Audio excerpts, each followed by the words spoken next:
Superintendent Kingsley, I believe you will be making some remarks. Yes. Excellent.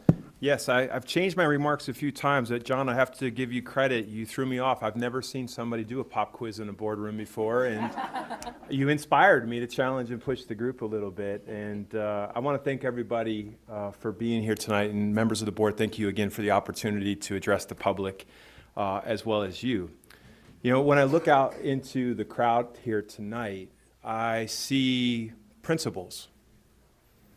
I see members of our classified staff. I see teachers. I see parents, partners, members of our community. I'm hopeful that we can collectively see community. Mr. Solansis, my fourth grade teacher, was my favorite teacher. He was the first male teacher I ever had, and it became kind of like a second dad to me at an age that I think was critical. Clarence Duffy and Mary Claire Kingsley, my grandfather and my mother, are my favorite classified staff members. My grandfather was the head custodian at my local high school, and my mom was a budget keeper.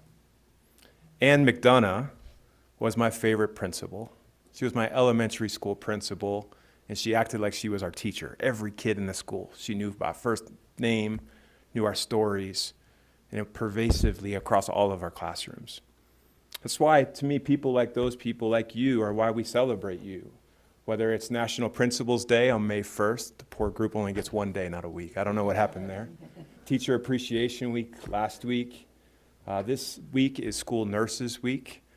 We look forward, staff and I are going out to actually meet with all of our school nurses tomorrow, and we will honor them at our late May meeting. But this is about community.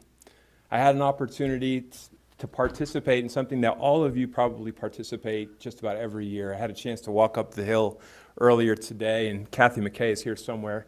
One of our great leaders in the district, the principal of Poudre High School, partnered with faculty and staff and local partners to celebrate local scholarship opportunities for their graduating seniors. It was incredible. There was probably 40 to 50 staff members that gave up their lunchtime to just be present, to be in community, and celebrate with our students.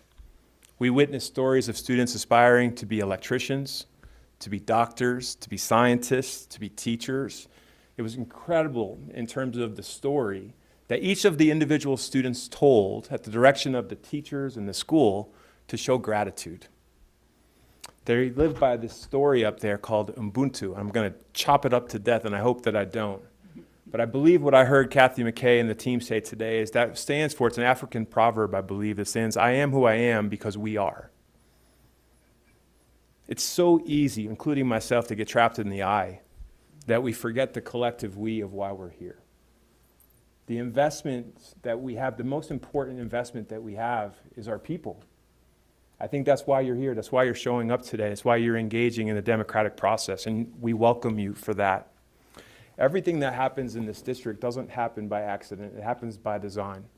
It happens because we have thoughtful people like all of you and those who couldn't make it here tonight that are trying to work together to not just orchestrate how we overcome a global pandemic, but how we orchestrate every one of our students feeling a sense of belonging in each of our classrooms, not just some. To realize how do we work together aggressively to make sure that we accelerate learning for all students, knowing we can't continue to thrive as a community if we don't figure out how to reach our most vulnerable. That's what makes this community great. I'm honored to be a part of it. Last Wednesday, I had a chance to think about some of these investments, people, infrastructure, processes, how do we collaborate. Last Wednesday afternoon, I had the opportunity with our staff to go to Thompson School District, along with Director Brokish and President Pedersen, and many of our staff members who have been working for years with this board, trying to identify how do we make sure that when we say graduate with options, it's not just a tagline or a bumper sticker, but we begin to invest in infrastructure that allows those opportunities to happen at scale, to build upon the great programs that are already in our comprehensive high schools and middle schools and elementary schools, and take them to the next level so students could not just aspire to potentially go into a 4-year program. We don't want to take that option off the table. But going directly into the workforce is an option with dignity and honor and some real solid pay. I had an opportunity to meet with one of the executive vice presidents at Woodward Governor, They employ 1,400 people in this community, and they have 500 vacancies today. 250 of those vacancies do not require a college degree. My work with them and with all of you is to make sure that when companies who are pillars in our community look in our backyard first.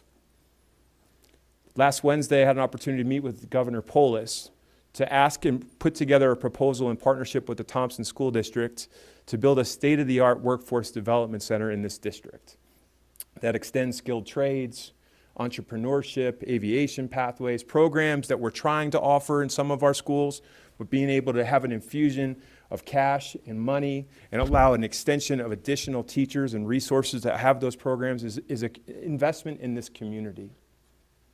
I know many of you, most of you maybe, tonight didn't come here to talk or listen to me talk about the governor or my grandfather or my mom or my favorite teacher. You're here because you care about what's happening with our collective bargaining processes.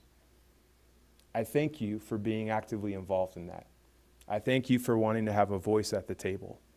I'm also eager and excited to work continuously with this board, with our cabinet team, who is an extension of this board, in partnership with all three employee groups, to make sure that we put together a proposal that's fair and just based upon the limited resources that we have available that takes care of all employees, not just some. That's really hard. That's really hard. It's actually impossible in an environment where we're resource limited. The challenges that all of you are facing in an environment that is increasingly becoming more expensive to live, while we're dealing with, as a nation and as a globe, with increasing inflation that is incredibly out of control, are real.